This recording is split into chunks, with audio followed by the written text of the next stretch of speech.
And here I am, and I'm glad I'm back. And I got in, seems like I got in last night, but I think it was a night before that, but it was middle of the night, and it was hit me a little bit. So if I yawn in the midst, my brain needs oxygen. That's all it means. It doesn't mean that you're boring me. It might mean I'm boring me. I don't know, but we'll see what happens. So we're going to pick up with 3 Hebrew letters tonight. And then next week we'll have the whole alphabet, and then we can begin to make words. Okay?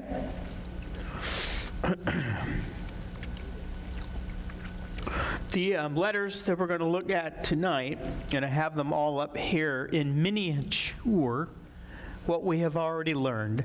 So we have done Aleph, Beit, Gimel, Dalet, Hey, Vav, Zayin, Het, Tet, Yod, Kaf, Lamed, Mem, Nun, Samek, Ayin, and Pei. So you got all those down and memorized. The next letter that we're going to learn is the letter Tzadeh, and it looks like that. Okay, and it's pronounced T-S-A-D-E, Tzadeh.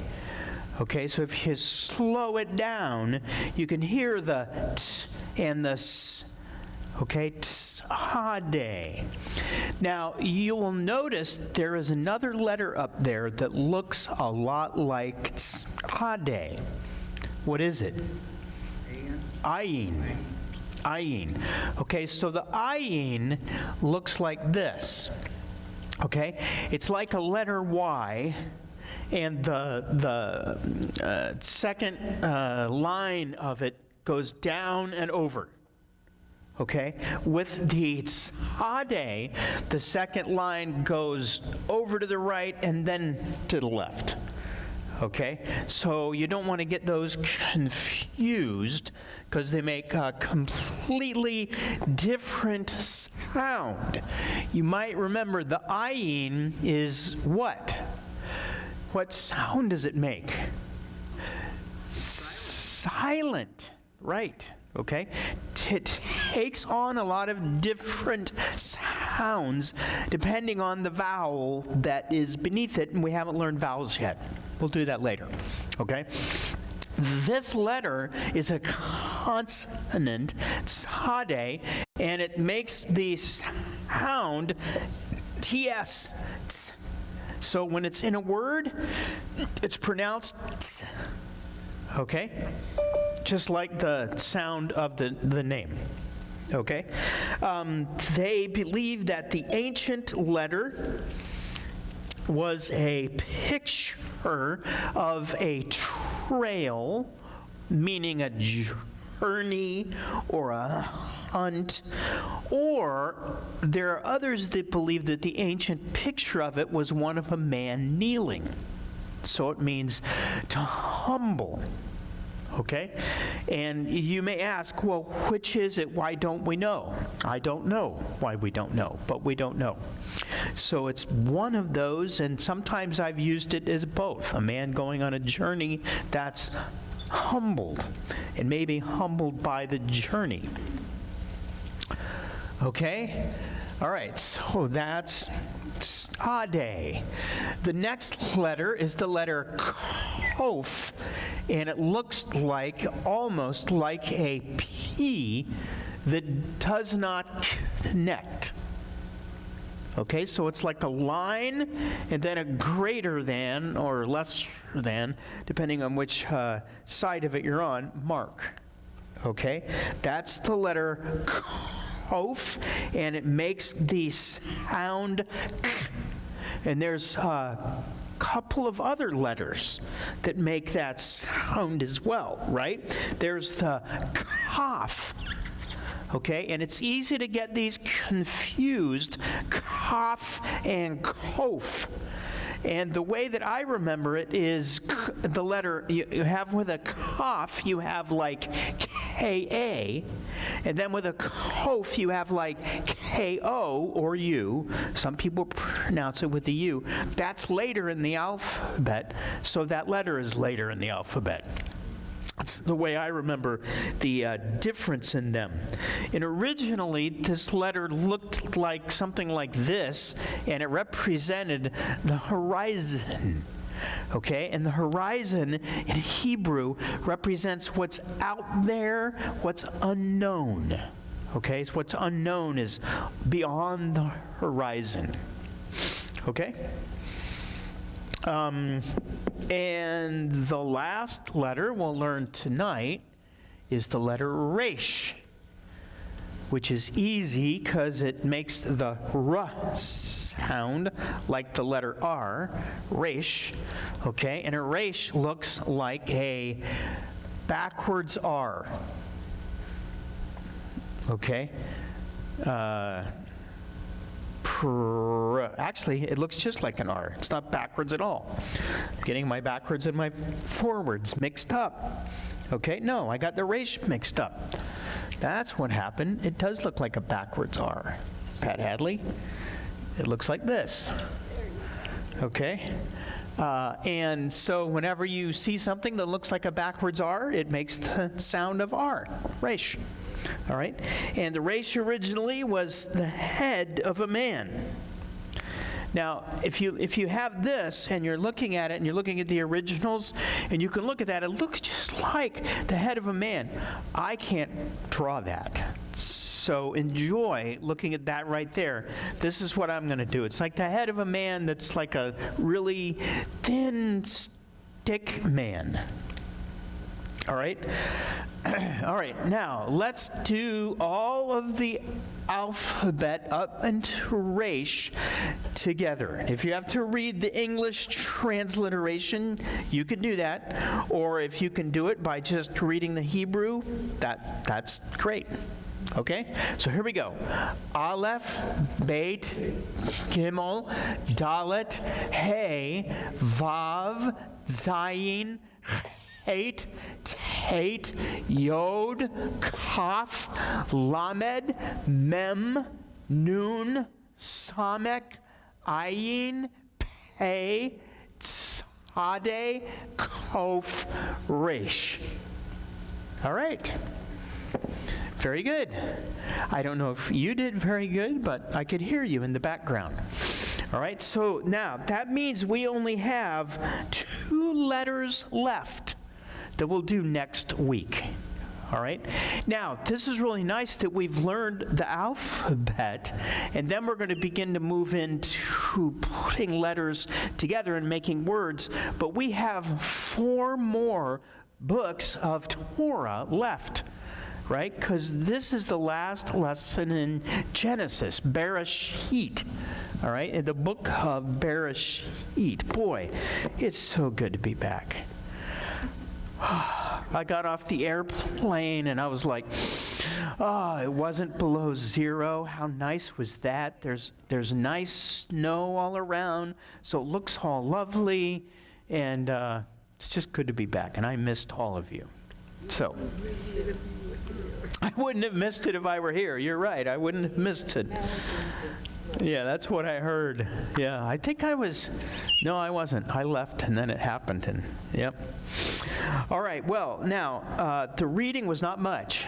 Okay, you had basically the last days of Israel, or Jacob, that in Hebrew is Yaakov, and his words that he gave to his children. And sometimes they're known as the words of his blessings, but if you read them, you're aware it's not all blessing. I like to just call it the last words. All right, because some of the words were rather, what's the word? Scolding, harsh, and they needed to be. Okay? All right, now we'll begin at verse 47, verse 28. Jacob lived in the land of Egypt 17 years. Thus, Jacob lived to be 147 years old. The time came when Israel was approaching death, so he called for his son Joseph and said to him, "If you truly love me, please put your hand under my thigh and pledge that, out of consideration for me, you will not bury me in Egypt. Rather, when I sleep with my fathers, you are to carry me out of the land of Egypt and bury me where they are buried." And he replied, "I will do as you have said." Okay? A while later, someone told Joseph that his father was ill. Wasn't that something? He took with him his two sons, Manasseh and Ephraim, and Jacob was told, "Here comes your son Joseph." Israel gathered his strength and sat up in bed. Okay, now, a couple of things to know about what you just read that aren't even in the notes, all right? One is that you know about the put your hand under my thigh. We learned that back in the days of Abraham, that was a way of making a vow that you were going to agree and do whatever it was that the other one was asking you to do, okay? And this phrase, "I sleep," really, it's "I'm gathered to my fathers," is very interesting. It's not the word death or die. It's the word "gathered to my fathers." But not everybody that is gathered to their fathers is laid to rest by their fathers. Get it? In other words, you have the idea, okay, Abraham and some of his relations were buried in the cave of Machpelah, remember? So the idea of being gathered to my fathers or my relatives is that I'm going to be laid to rest where they are laid to rest. But when this phrase is used, it doesn't always mean that, because some people are not laid to rest where the others are laid to rest. Okay, can you think of an example of that out of this week's reading? Who was not buried where his relatives, his ancestors were buried? Joseph. Okay, Joseph is an example, and yet Joseph was gathered to his fathers. This is the beginning of the Hebrew idea of eternal life. Though it is not mentioned specifically in the Torah, the idea is there's no way you're going to be gathered to your fathers if you're not near your fathers. There is if life is eternal, right? And the gathering, or what happens after you die, is something very real and something right now. Okay? And I can tell you from my recent experience that it's real. When my mom died and we went into the room, my mom was not there. Her body was laying there, but my mom was gone. She wasn't there, you know? So, hi, James. I mean, everybody that knows her knows she's with the Lord. Now, what exactly does that mean in this time between now and the resurrection, or now and the end, or whatever? I have no idea, okay? But I do believe when you leave, when you die, when you leave, you are with the Lord. Okay? That's what Paul wrote. He said to be absent from the body is to be present with the Lord. He was a Jewish rabbi who knew Yeshua, and he knew what he was talking about. So, that's good news. Ray. I just wanted to ask that because I've heard of a doctrine that says when you die, you're in soul sleep. Okay, so there is a doctrine, when you die, you're in soul sleep. I get that, and I know where that originates, and it's not bad. Is it right or wrong? You know, I don't know how all of that works. I used to know all of that. But the older I get and the more I read and the more I studied, I don't know. The idea is when we begin to have only one view of what time is and how it all relates and all of that, and that's way beyond my ability to figure out. But what I know is a couple of things I know. Okay, one thing I know is you have Moses and Elijah on the mountain with Yeshua. That's one. Okay? Some of us think that was a vision, all right? But you have that, okay? But you have other examples as well, and the biggest example you have is Yeshua. Was he alive when he went into the room with his disciples and apparently walked right through the door? He's alive. Okay? And then you have the words, God's words, when Yeshua's words that were God's words, when he was arguing with the Sadducees about the resurrection. He said, God said, I am the God of Abraham, Isaac, and Jacob. And that implies not I was the God, but I am the God, meaning they are alive. Now, in what way they're alive or what that means, I don't know. That's beyond me. Whether someone goes to sleep and then, boom, they're instantly at the resurrection without any awareness of any moments that have passed, whatever, I can handle that, okay? To the individual that dies, it means the same thing. Practically, you leave your body and you're at the end. Okay, all right? Your spirit is gone. Your spirit is gone. Your soul may still be with them. It's whatever. Whatever's Yeah. left behind. But you are in paradise because that's what He said that on the cross as well. That's right. Okay, good. Was there another hand that was up? Yes. Is there any significance to, it seems like in a number of verses, Jacob is referred to as Jacob, but in the next sentence, he's Israel. I'm glad you brought that up, okay?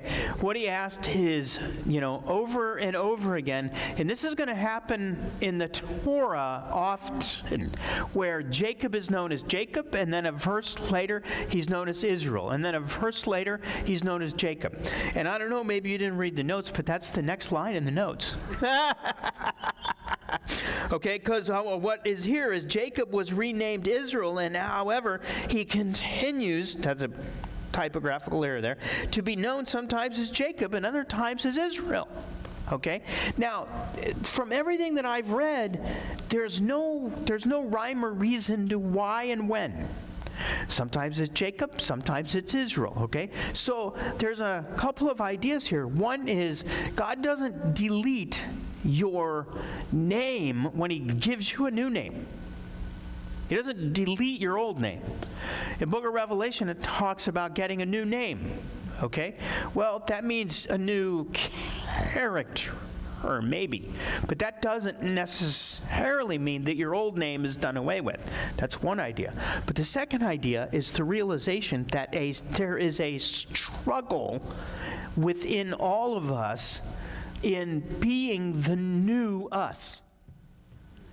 Okay? So in Corinthians, you read Paul's words, therefore, if anyone is in Christ or united with the Messiah, he is a new creation. The old has passed. Look, what has come is fresh and new.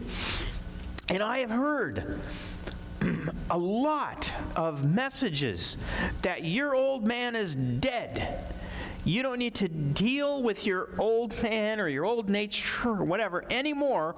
All you are is new, and the old one is gone because of these words that Paul wrote to the Corinthians, which is the only place in the New Testament where you read those words, okay?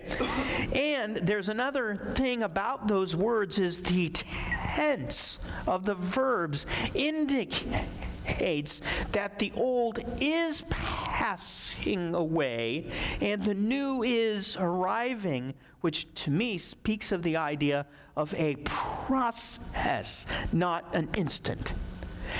To that, I can say hallelujah because that's been my life experience. My life experience is not, boom, boy, I got no more struggle, there's no more sin, there's no more hogwash. Okay? That struggle is almost like a butterfly breaking out of its old cocoon, but if you slow it down, there's work that's going on, right? Yes. Abram became Abraham, and he did not go back and forth. That's Could it be right. sometime Yaakov was acting like Yaakov instead of Israel? Could it be that? Yes, it could be that sometimes Jacob was acting like the old Jacob, and sometimes he was acting like the new Israel. Yes. But I wonder, could it be that Abraham sometimes was acting like the old Abraham? I don't know. Gar. That was in the case of Abram and Sarai. Uh-huh. God gave both of them the hay. Yes, he gave both Abram and Sarai the hay from his name. So something... Changed the name. Yep. There's something else to think about, okay? And this has to do with Greek thinking versus Hebrew thinking. Greek thinking, we want everything linear and boxed and nice and neat and in order and points, okay? Hebrew thinking doesn't. It doesn't worry about that at all. And it can look at one individual and name that individual as a great example of someone who follows Yehovah. And then it can name another individual as a great example of someone who follows Yehovah. And you put the two of them together and you're like, well, they don't match. You know, one guy followed him. Well, number one, we don't know the whole story of anybody. Okay? We're getting glimpses of it. That's number one. Secondly, the stories are edited. We already know that. Okay? An example is in what we just read and what we're going to read. One thing to remember is this is... all of Torah is not in chronological order, although it looks like it is. It is presented to be in chronological order. But when you look at something, for example, like the story of Ephraim and Manasseh coming out from, literally in Hebrew, under the legs of Joseph, that indicates that they're small. But if it's chronological, when you get to that place, they would already be adults. Okay? So what's going on is the author and the editor is remembering and taking you back just like we normally do. We are not chronological in our thinking and in our interactions, you know. Sometimes you remember something that was a week ago. Sometimes you remember something that was a couple years ago and you bring it up, or 10 years ago, okay? So the Bible does that, and that's great. So don't grab onto it that way. Just kind of listen and let it help you grow and realize that all of these people are just as human as you are. Okay? You know, they're heroes. Every one of them is just as human as you, even Abraham. So, things that are fresh on my mind might come up about my mom, God bless her, is from those of us that knew her, okay, from me, you know. Is she perfect? Well, what does that mean? In the Greek idea, no, nobody is. But, you know, she was amazing. The things that she did with her life, the things that she put up with, the way that she lived her life and everything, and yet to the very end, there was always this, gosh, I don't know if I'm holy enough kind of idea, or if I'm good enough. And I was like, Mom, you know, here it is by grace. Remember, you're not entering in to this eternal relationship based on your works. Thank God, because none of us would make it. That doesn't mean that your works don't matter. That doesn't mean that the way you live your life isn't important. It is. All right? But Anyway, so sometimes that happens with these people and these characters. And Jacob, I mean, remember, he's named Israel. Do you remember from a couple of lessons ago what Israel means? Some of the meanings of it? One who struggles with God. So the name of the nation that God chooses is, and other meanings are, a prince with God, or in God's eyes. All right, but those two meanings don't delete one another. One who struggles with God can also be a prince with God. Did Abraham struggle with God? Are there any examples of Abraham struggling with God? How dare you wipe out the righteous and the wicked together? You're not going to do that, are you? Okay. What about Jacob? Yeah. How about a wrestling match? What about the number one prophet and man in all of the Old Testament, in all of the Tanakh, is Moses? Are there any examples of Moses struggling with God? There's a lot of them. You mean struggle? Do you mean just disagreeing? Yes. Struggle, disagreeing, arguing, ready to give up. Jacob different his way compared to Moses? Yeah. Well, I mean, think about Moses at the very beginning. You know, he's at a burning bush. He knows who it is. Yeah. I am Jehovah. Whoa, okay. And now I'm sending you. Nope, not me. You got the wrong guy. He argued enough that in that one episode at the burning bush, he argued and God said something else. Then he argued again and God said something else. Then he argued again, and finally it says, and God's wrath burned toward Moses, and he said, that's your brother Aaron, so we're going to use Aaron as well. But he didn't let Moses go. Why didn't he just go, Moses, I'm done with you. Aaron, come over here. Here's the reason. This is one of the things I love about reading Dennis Prager's books on Torah, is that God honors and even expects a certain amount of struggling for those who are real in the relationship with Him. Is there any relationship that you have ever had in your life that has had zero struggle? Okay, welcome to being human. So God does not expect you not to be human.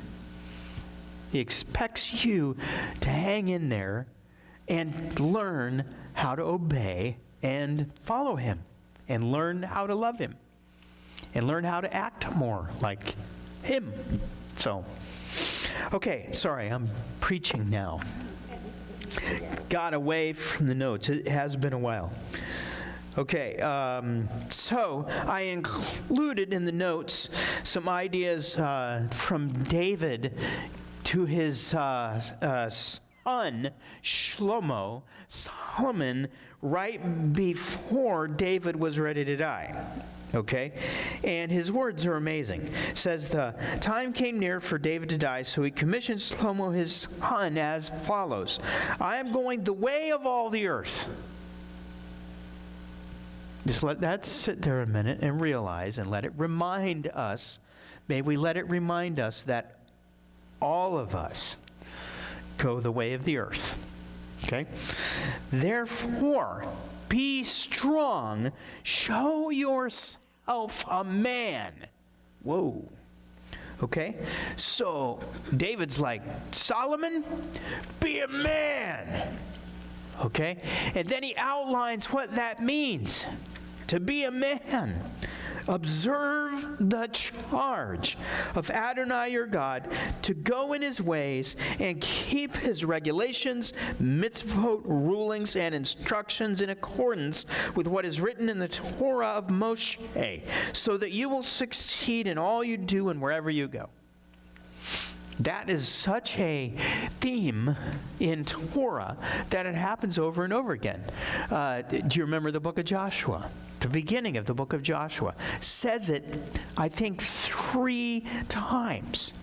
If you will keep the Torah and walk in his ways, then you will prosper in everything that you do. Verse 8. Yep, 1:8. So you have those ideas that are there, and we're not, we may have time to hit them.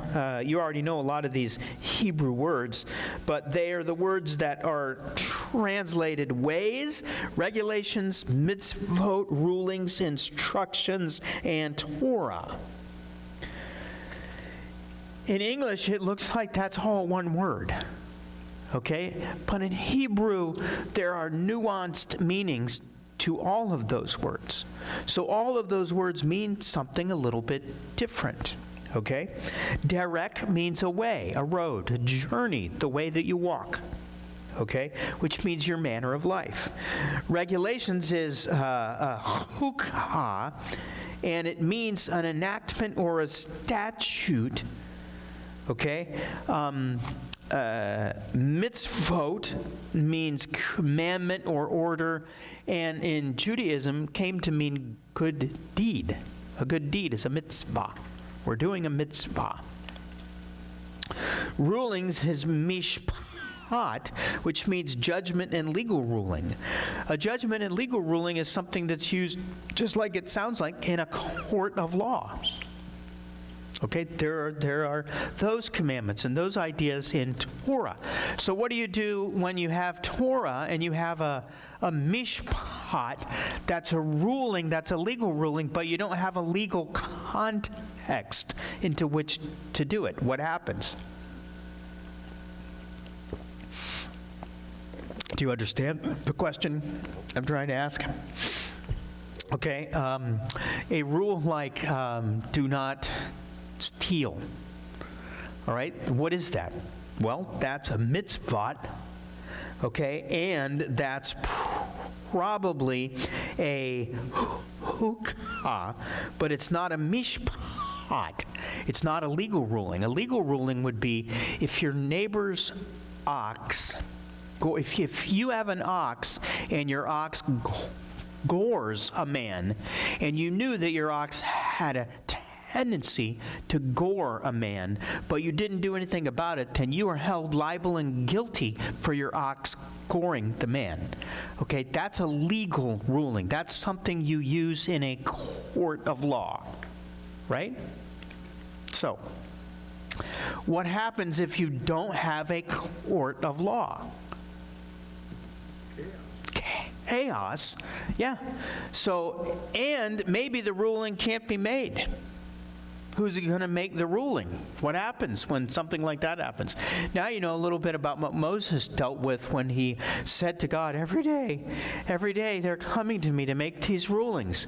Every day they want me to do this and make these rulings. And Jethro, his father-in-law, was like, Moses, you can't do that. You're going to get worn out. So you got to have others, appoint others to help you make these rulings. Yeah. That's what Absalom did for 40 years before David. Stay outside the gates and rule all of those. Yeah, that's the idea. Yes. I was confused on that, if that's what he played the role of. Yep.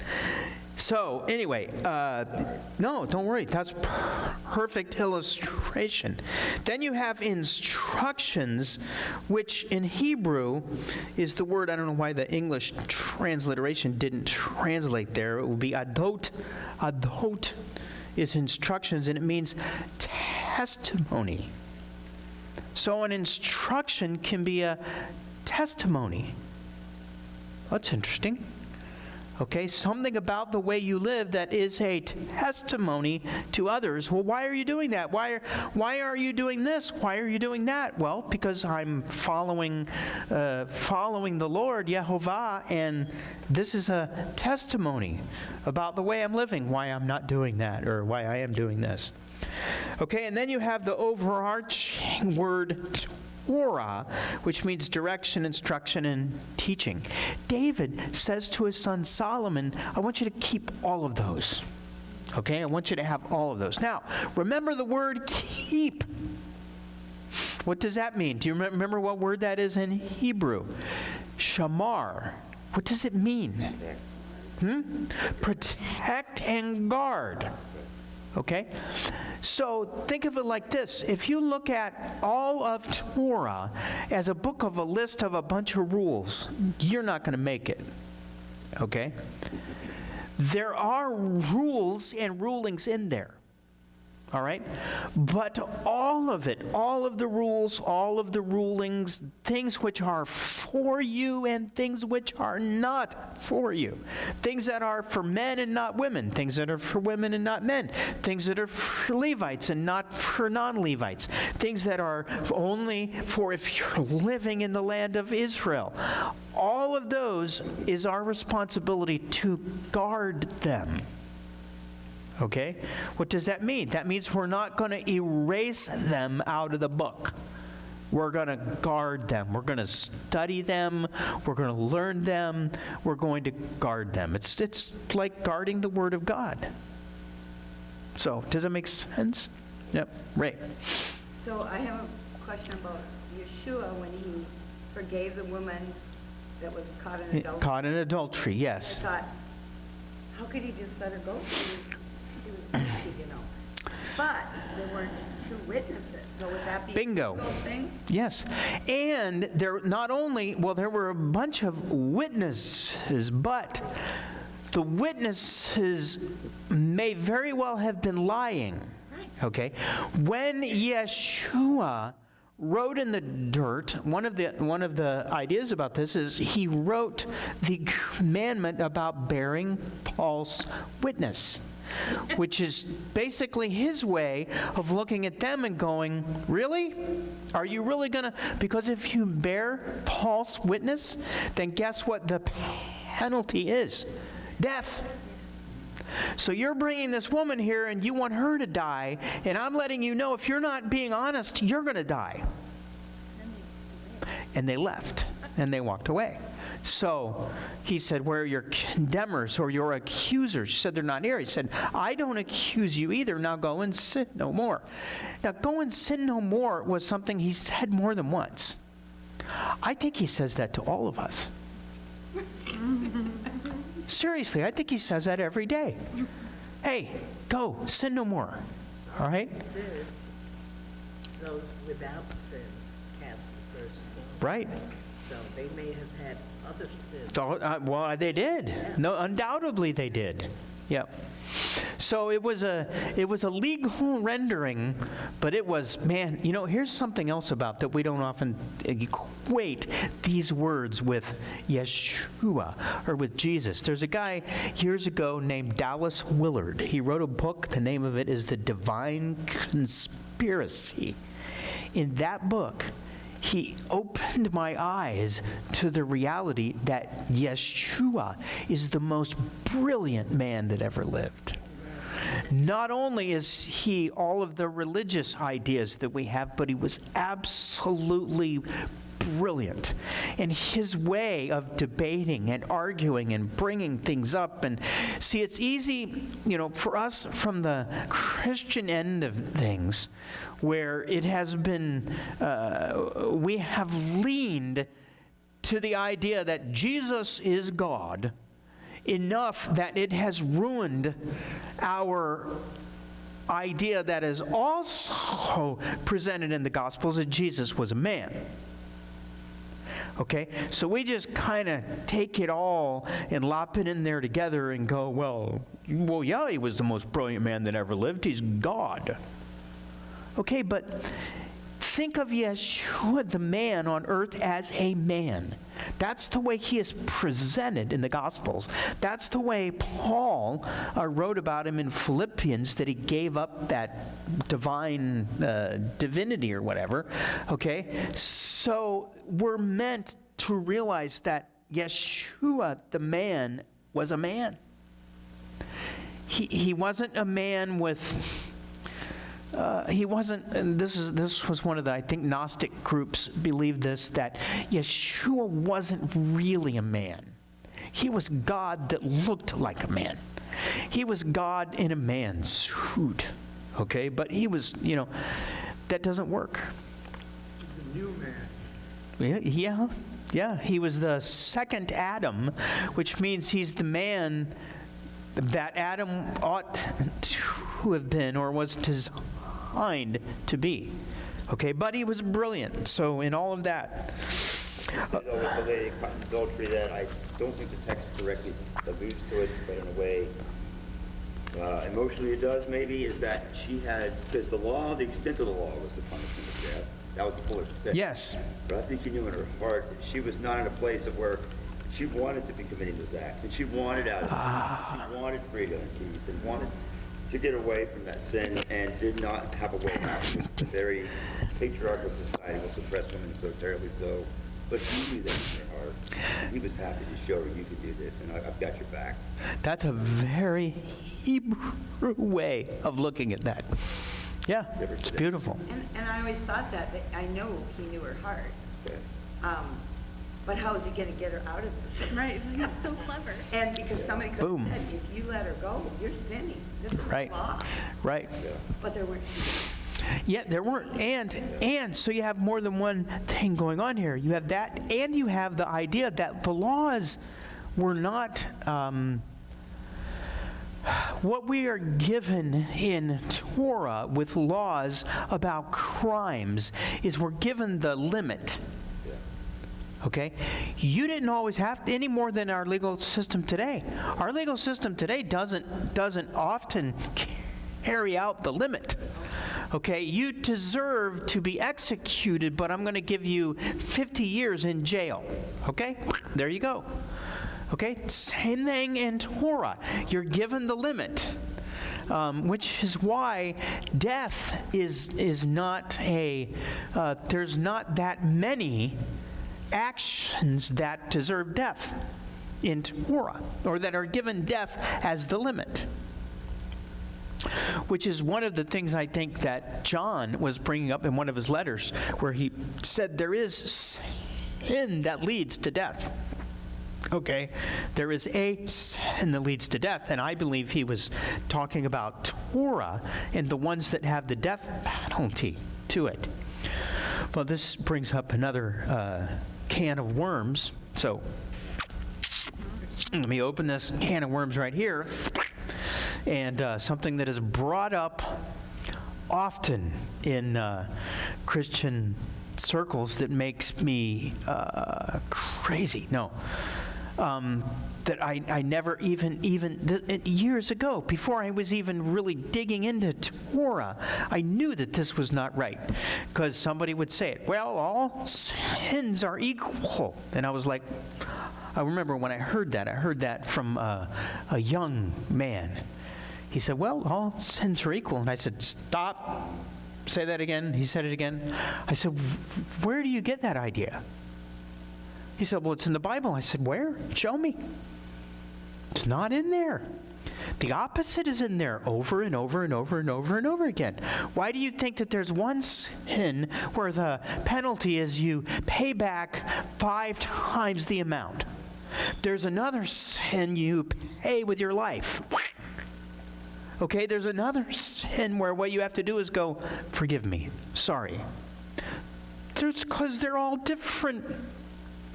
Yes? Where does that come from? That's such a common statement. Well, it comes out of Greek theology, Greek Christian theology, where everything has got to be wrapped up nice and neat in a box. And if you have the idea that Jesus died, if you have this idea, if you have ever sinned ever once in your life, then you deserve to go to hell. Right? Okay, we've all heard that. Then, if Jesus died to forgive you of one of them or all of them so that you wouldn't have to go to hell, then that means all of them are equal in that all of them have the ability to send you to hell, which is one of the Christian ideas.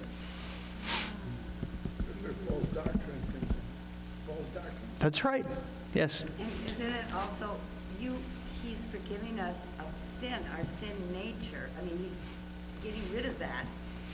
Because with the sin nature, you're all going to sin, but there's different levels. Okay, so, but the whole idea of a sin nature is only Christian.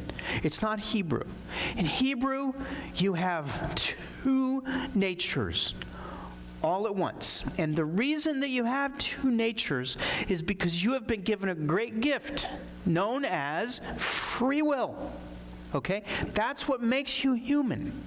And that's what makes you have the ability to live in the image of God, to be the image of God, is that you have free will, which means you can choose to do the kinds of things that God does and not to do the kinds of things that God doesn't do. So you have that. And you have that. This is the Hebrew version and the Jewish version. You have the evil inclination and the good inclination. And the idea in life is that you want the good inclination to win. All right?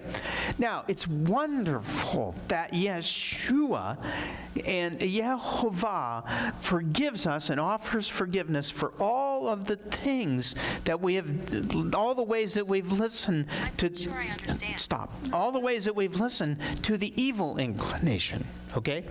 However, it's not only Yeshua that does that. That happened in the Old Testament. In the Tanakh, you could be forgiven for your sins. Right? Okay? So that brings up the can of worms that Yeshua and his death is not ultimately about forgiving us. We're already forgiven if we ask. Okay?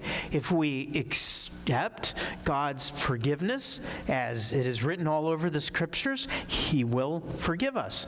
Well, I thought Jesus died so that I could be forgiven. Well, how do we get in this? How did I get down that road? Well, I say, because I'm saying there's difference between sin and sins. Yeah. Yes, I hear you. Individual ones and yeah, it as part of who we are. Yep, yep. Born again. Or you're gonna. You need to have a spiritual birth from above in order to what? What's that all about? John 3. In order to what? He's talking to Nicodemus. He says, Nicodemus, no man can do what unless he's been born from above. What is it that you're not able to do if you haven't been born from above? See the kingdom of heaven. All right? Okay, so if you want to be able to see the kingdom of heaven, then you need to have a birth of God's Spirit within you in order to be able to do that. He doesn't look at Nicodemus and say, in order to go to heaven. He says, in order to see it. You need to have that birth within you, Nicodemus. But the thing is, he looked at Nicodemus, who was a teacher in Israel. He should have already known that. Said that too. Why should he have already known that? That was a normal teaching of Judaism. Being born again wasn't invented by Christians. Well, you're born again when you go through a mikvah, which is a baptism, which is an immersion, which is like a new birth, which in their religion meant you're joining their religion. To join Judaism was to be born again. But Yeshua makes it not only not about joining a religion, but using a play on words of the idea of being born again. He makes it something more about a relationship with the King that enables you to see what the King is doing. So it's really neat. You want to get more confused? He's talking to him the whole time, referencing Moses in the wilderness with the staff and With the snake. the snakes on it. So it's like, Yeah, wait, that's another one. We're going to deal with that one in the book of Numbers. oh my God. How fascinating. All right, well, that ends the lesson for, no, I'm kidding. We're only on second page of the notes. That's all right. Okay, so let's go down and look now at this idea of Israel / Jacob adopting Manasseh and Ephraim. The thing is, we already went over this in the notes for, I believe, the last lesson, okay? But it's mentioned again, and so I wrote about it again. But the idea basically is Joseph named his boys that were born via the pagan wife, okay, Ephraim and Manasseh. Manasseh means causing to forget, and Ephraim means be fruitful. Okay? Give me a second to wet my whistle.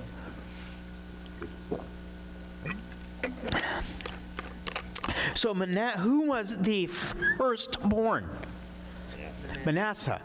Okay? But then when Jacob went to bless them, he took out his hands. Now, the right hand, I did put this in the notes because I thought it was hilarious. All right? About the right hand. It's on page 4 in your notes, as Prager points out, as was the case in just about every society. The right hand was considered more important than the left. In fact, in English, the word left derives from the Anglo-Saxon lift, which means weak or useless. Is anybody here left-handed? Yeah, see? Delete this. I thought it was funny that that's what people believed. But that's what people believed. So that's one of the reasons you have the right hand of God.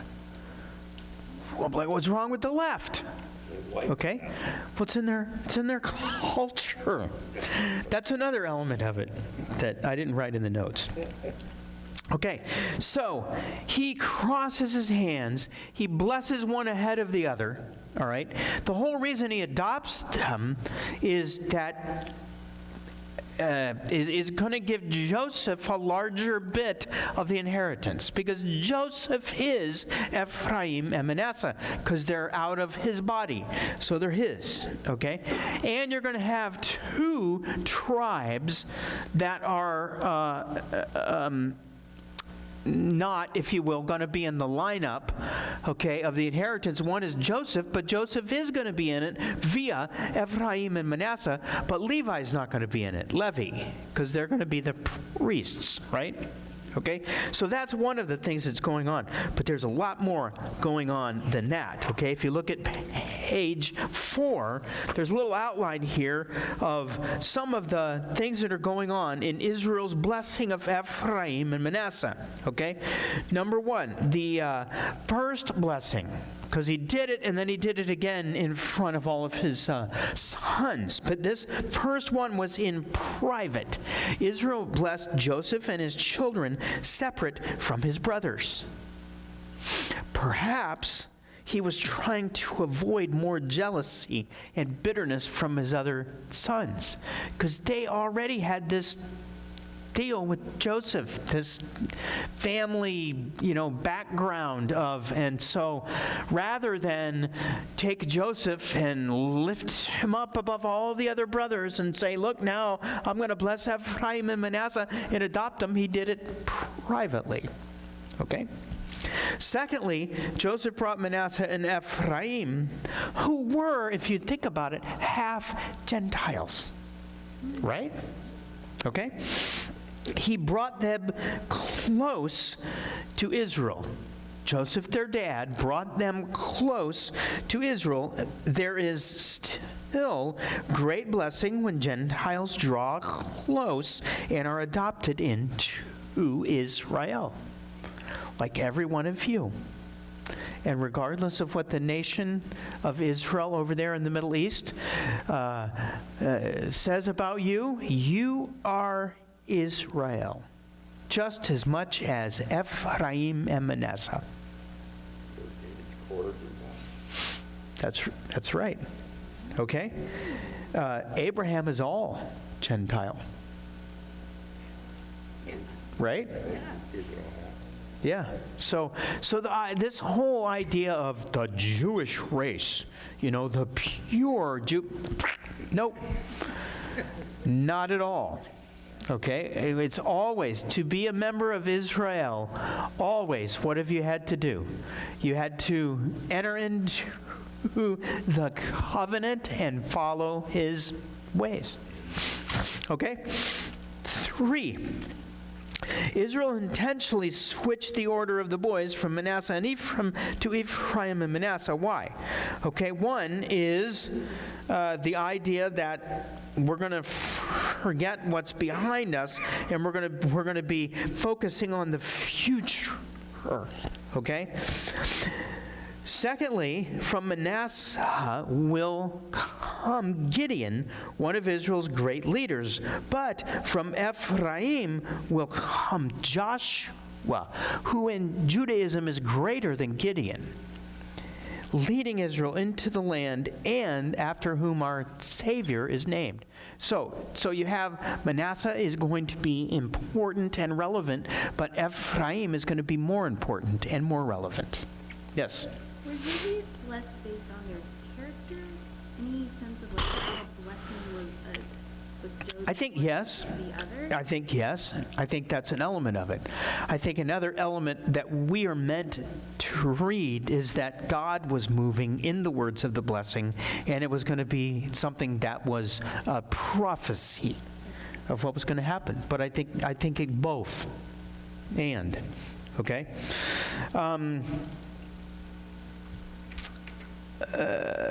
All right, now you have the line about Yehovah's blessing giving us the supernatural power to forget the pain of our past by forgiving. And forgiving is one of those things that makes you the image of God. Right? If you're not forgiving, you are not the image of God. Okay? The image of God, he forgives. How often does he forgive? 77%. Yeah. That's it. How often has he forgiven us? It's been more than twice with me. Today, in the last couple hours. Okay, number 4, Israel says of Ephraim, his descendants will grow into many nations. Literally, it's a multitude, or very literally, it's a fullness of goyim. Okay? Ephraim's descendants will grow into a fullness of goyim. What? How does that happen? How does he turn into a fullness of Gentiles? Well, here we go. Page 5. First of all, Ephraim is going to become the representative tribe of the northern kingdom of Israel, so that the people of Israel in the Bible are often known just as Ephraim. Okay? So when you read in some of the prophets, Ephraim, what they mean is Israel, like the whole northern kingdom of Israel, right? Okay, now the northern tribes were scattered. They were wiped out and scattered among the nations, among the goyim, among the Gentiles, to the point that many or most or all, probably most, of those that were in the northern tribes of Israel, after generations, they blended in with the Gentiles enough that they no longer knew who they were. They didn't know they were from Israel's stock. They didn't know that's where they came from. They were just like everybody else. Wasn't that because their ancestor father cursed them for what they did in Shechem? Cursed, yeah, that was Simeon and Levi, right. They killed the whole... That's right. Well, but that's only one element. That's only one branch of this, because you have all the other ones that are in the northern kingdom. Okay? So And the northern kingdom ended up being a disaster as far as following God and believing in God. They left Yehovah way behind and began to worship idols and sacrifice their children and do all these wicked things, and God kept sending them prophets trying to get them back, and they didn't come back, and so they were wiped out and scattered to the nations. But listen to this, Yehovah in all of his brilliance, okay? Like with a net, or, that's one image, or like with seeds, that's another image. What did he do when he scattered Israel among the nations?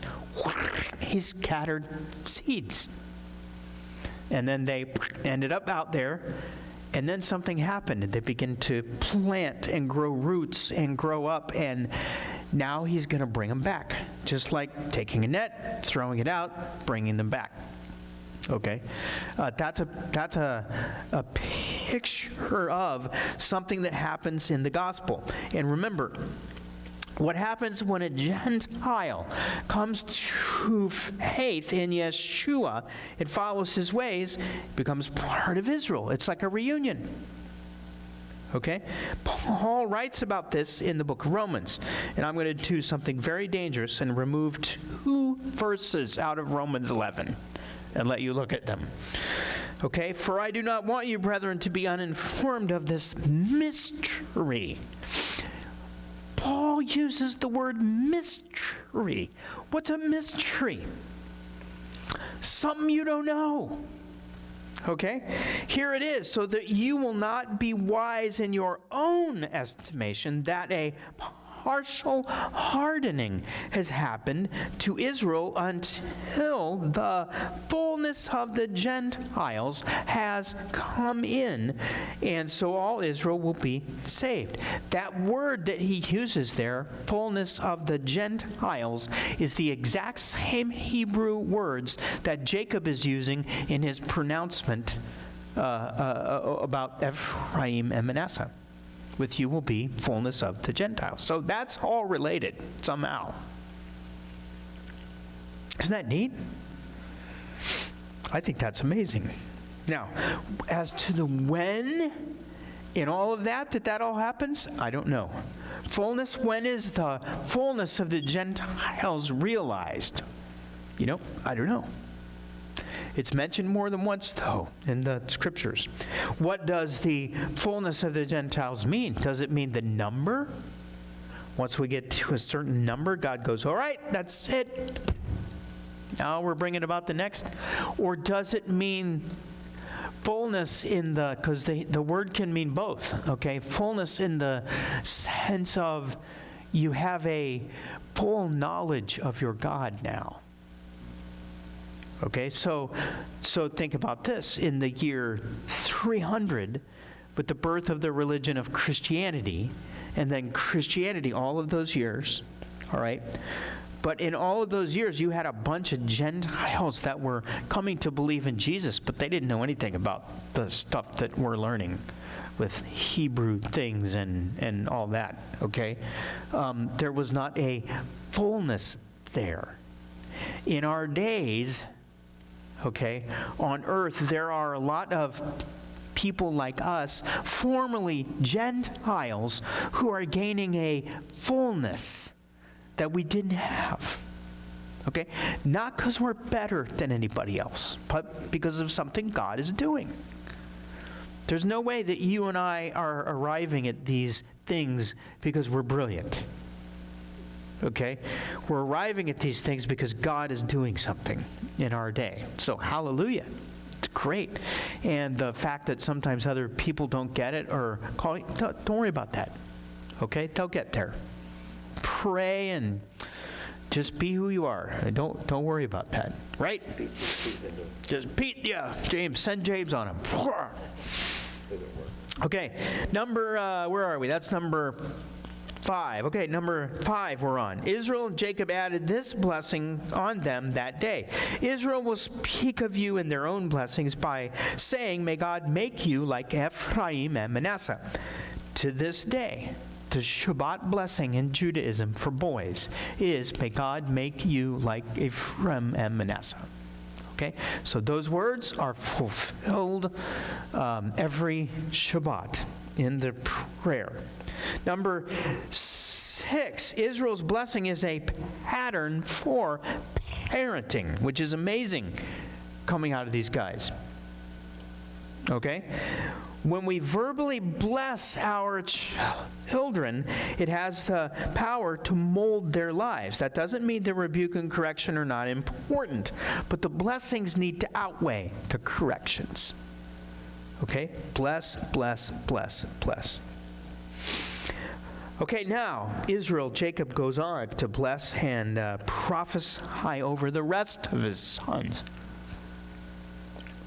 We're not going to look at every one of them, but we'll look at some of the highlights of the big ones, all right?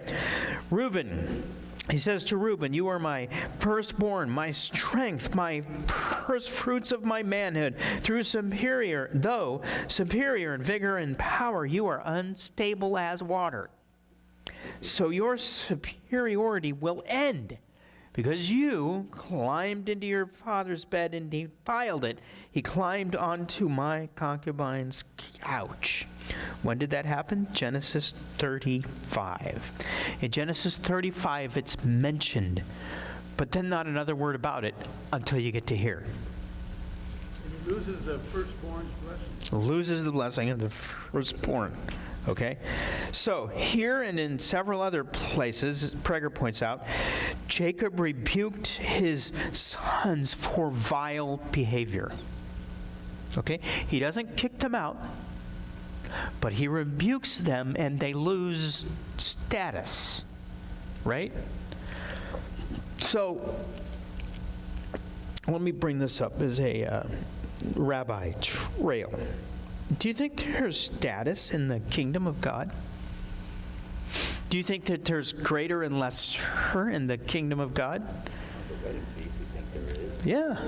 I mean, does Yeshua's words indicate that there is greater and lesser in the kingdom? Yes. Okay. Are there rewards?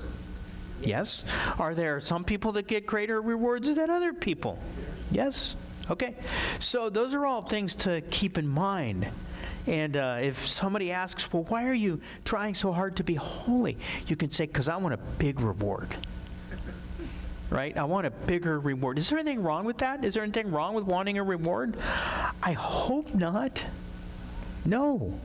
Okay, one of the amazing things about our form of economics, at least the way that it was intended to be, is it's based on reward.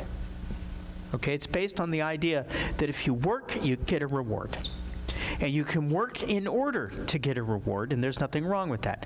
Same thing goes in the kingdom. There's nothing wrong with working to get a reward. Do it. Go for it. Okay? All right, yes, I know there's greater reasons and greater purposes, like we want to, see the kingdom of God on earth and all of that. Yes, all of those are in it, but don't believe the idea that you're dying to your own desires. Okay, selfish desires means that you have to die to the idea of reward. That doesn't mean that. Okay. He what? He created reward. Yeah. How about that? He knows what he's doing. Okay, now, next he speaks about Shimon and Levi, like Gar was bringing up. They're brothers. Now, they were literally full brothers, okay, from Leah, okay? But Jacob, in his words here, poetically says, oh yeah, they are brothers, but they are related by weapons of violence. Let me not enter their counsel. Let my honor not be connected with their people, for in their anger they killed men, and at their whim they maimed cattle.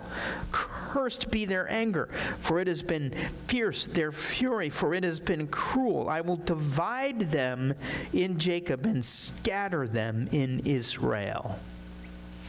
Yes, Carl. Good point to bring out right there, that he did not curse the person, he cursed their actions. Correct. So the lesson for us is you never curse your children, No. under no circumstances. Right, right. That's exactly right. Okay? And he cursed their anger. Okay? And we have to realize that anger is not evil. Okay? All of us get angry. All right? In your anger, do not what? Let the sun go down. Well, don't let the sun go down it. And do not what? Sin.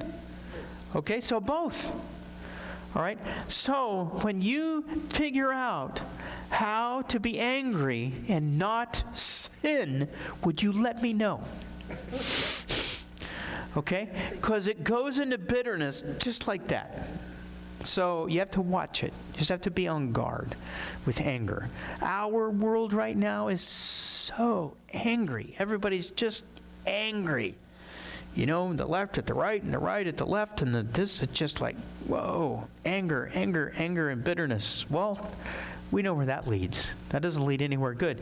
In the book of James, otherwise known as Jacob, we read that human anger or man's anger accomplishes nothing.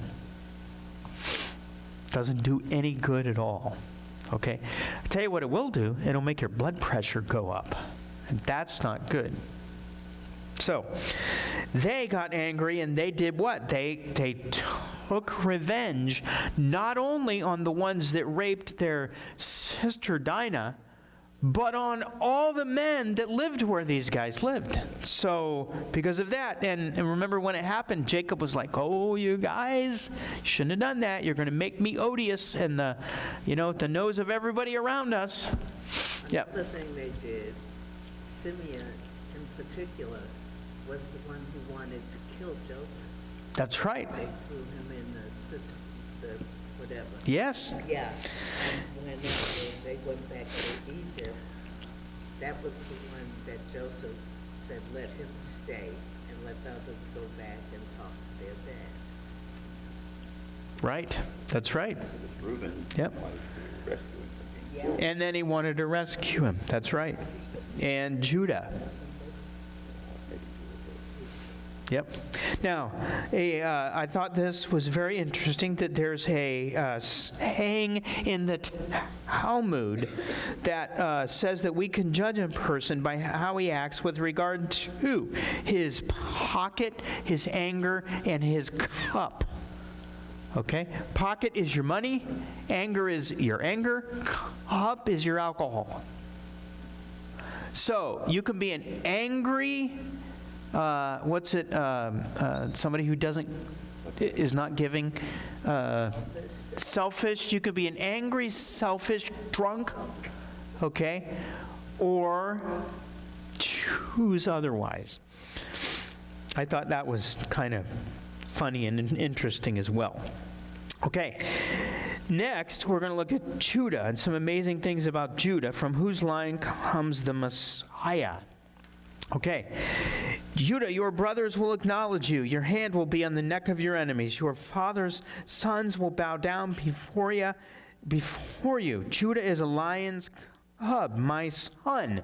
You stand over the prey. He crouches down and stretches like a lion, like a lioness. Who dares to provoke him? The scepter will not pass from Judah, nor the ruler's staff from between his legs, until he comes to whom obedience belongs, and it is he whom the peoples will obey. Tying his donkey to the vine, his donkey's colt with the choice grapevine.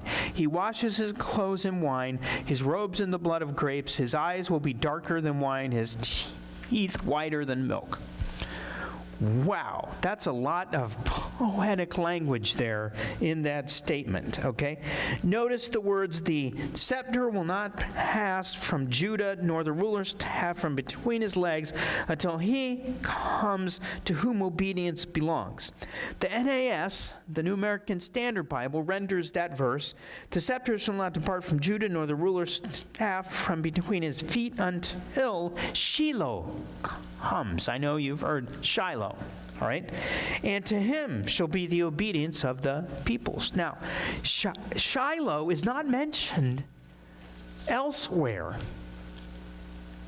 Okay? But here's what we know. We know the Hebrew word, Shiloh. We don't know where it derives from. And in all of our concordances and everything like that, it has lines like you find on the top of 7 here. Perhaps it means he whose it is. Okay? And it is a messianic title. Now, we know that it is a messianic title in Judaism. Why? According to Israel's sages, until he comes, or until Shiloh arrives, is to be understood as until the Messiah arrives. So Genesis 49:10 stands as one of the most widely accepted messianic prophecies in Judaism. Rashi states that all will bring gifts to the Messiah, who is to be revered, when he's writing about this verse about Shiloh, the one to whom it belongs. In the Messiah, in his book, The Messiah in the Old Testament, Walter Kaiser, maybe you've heard of him, writes, Shiloh is best understood, therefore, as a cryptic but shorthand form of a personal name for the Messiah.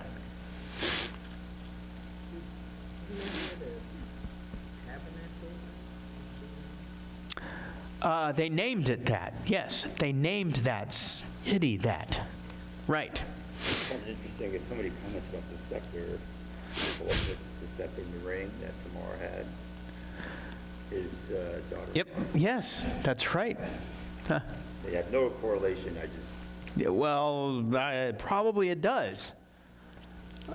Okay, so what does he say about the scepter? The scepter did not pass from. He almost lost it, obviously, with his daughter-in-law. Yes. But from where does Messiah come? Tamar. Correct. In Judah, right. Wow. Interesting. Yeah, the scepter is the ruling rod, the Messiah is the Right. ruler. That's right. And those are the things that I wrote here that are parallels. And there's probably more. That Messiah dealt a blow to his enemy, the devil, that all Israel bows down to the Messiah. The Messiah is known as the lion from the tribe of Judah. The scepter is the ruling rod. Messiah is the ruler. Messiah's people obey him. Messiah came riding in Jerusalem on a donkey's colt. Okay, now, the next part in your notes is nothing but fun with Hebrew. Okay? And yes, rabbis do this. Hebrew does this. They take letters and words and they play with them. They see how many other words they can make out of certain things and come up with ideas about it. So let's do that in a minute. Okay, so there's the word Judah in Hebrew. If you remove one letter, the dalet, which means door, okay, you have Yehovah. Okay? So God is part of Yehuda's name. All right? In the ancient pictograph of Yehuda, it's the Yod, the Hey, the Vav, the Dalet. A hand, a man with arms raised, praise behold, a nail, which means connect, and a door. If you take the Yod and the Dalet, you get the hand that opens the door. If you take the Yod and the Dalet and the Hey, you get Yada, which means to know. Okay? So all of that together means to know the hand that opens the door. or behold the hand that opens the door, or praise the hand that opens the door, because you praise with your hands raised. Hebrew praise, all right? Judah, who has the name of God within his name, your brothers will praise you. Praise is also within his name. And your hand, which is how you praise, will be on the neck of your enemies, meaning that praise is a vital key in overcoming the enemy. That is, I think that's neat. Okay? In addition, you have the idea of the scepter, which is the word shebet in Hebrew. And the ancient pictograph of shebet is to destroy the house of chaos. So Messiah, with his scepter, is able to destroy the house of chaos. Okay? It says in Isaiah, he will strike the land with a rod. Okay, that's the idea of a scepter or a rod. He will strike the land with a rod from his mouth and slay the wicked with a breath from his lips. What comes from his mouth and the breath of his lips? His word. Okay, if you want to defeat the enemy, praise Yehovah and learn his word. So, okay, last and ending for tonight, we have the 50th chapter, a couple of tidbits from there. We already mentioned a couple lessons ago when Joseph uttered words like this: "You meant to do me harm, but God meant it for good, so that it would come about as it is today, with many people's lives being saved." That's the whole, when his brothers were worried that he was going to come down on him now that the dad was dead. And he was like, guys, relax, don't worry, you meant to do me harm.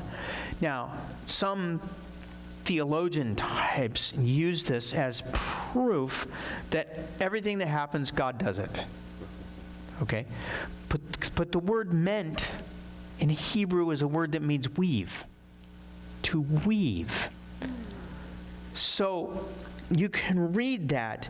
You were weaving to do me harm, but God wove it to do good. That works. Sounds like Jacob in prison, when the queen accused him and got him. You mean Joseph? Joseph. Yeah. But it was woven in by his faith to be an amazing way that he climbed the ladders of the rank and became so powerful. More than once. He went up, then he went back down, then he went back up again. Yep, why? Because God was weaving. This is why one of our staff members, Robert, I hear Robert say this a lot. He's a weaver. Okay, about that very thing, that's what our God is like. I think that's a beautiful way to translate it. You were weaving to do me harm, but God was weaving to do good. So that goes with Romans 8:28. God works together, or works all things together. Doesn't mean that he does all things, but he works them together. Okay, last couple of things here. Joseph continued living in Egypt, he and his father's household, and Joseph lived 110 years. This is fascinating. The Hebrew ideal lifespan is 120 years.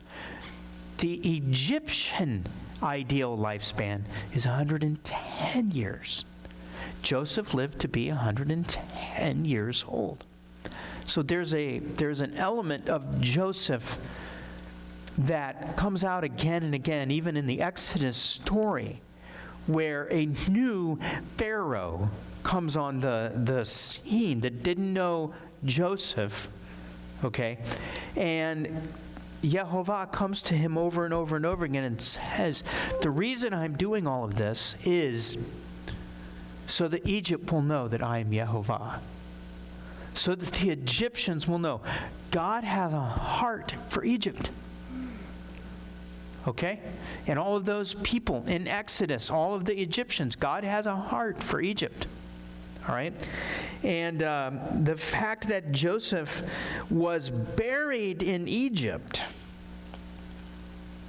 Later, during the Exodus, he wanted his body to be brought to the cave of Machpelah. But on his death, he was buried in Egypt as an Egyptian. Why? I don't know. It's a guess. Maybe in order that his people, his family, Israel, that was there, didn't end up stinking in Egypt's nostrils. At least as long as the Pharaoh was there that knew Joseph and worked with Joseph. So that's pretty fascinating. It's hard for me to imagine that a pharaoh, a couple pharaohs later, would not know who Joseph was. Yeah. Well, let's just take a minute and think about today's political climate, okay? And I'll bring this up. Ronald Reagan was president in my life, all right, 40 years ago. Okay? Do you think that people that are running things right now think much of Reagan? You know what I'm getting at is it's easy to just wipe all of that out because we're going to be something new now. Okay? So if you have a new Pharaoh who wants a new order of everything, we're going to just wipe it out. We're going to rewrite history. So history's not only been rewritten by the woke history rewriters of our day. It was rewritten right there, I believe. And Gen Z does not know who Reagan is. How about that? Yep. No, he wasn't perfect either. But anyway, okay, so at the end of every book of Torah, it is traditional to make the following declaration out loudly. It goes like this: Hazak, Hazak, Vinit Hasek. Be strong, and let us be strengthened. All together now. Ready? Hazak, Hazak, Vinit Hasek. Be strong, and let us be strengthened. Amen.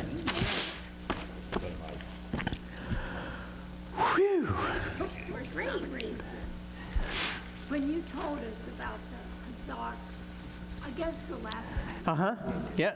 in my mind, I was thinking Shazam. Shazam, and let us be strengthened. Whatever it takes for you guys to remember. All right, bless all of you, and hope we'll see you Friday night. And bless all of you online, watching and listening online. And we'll see you soon.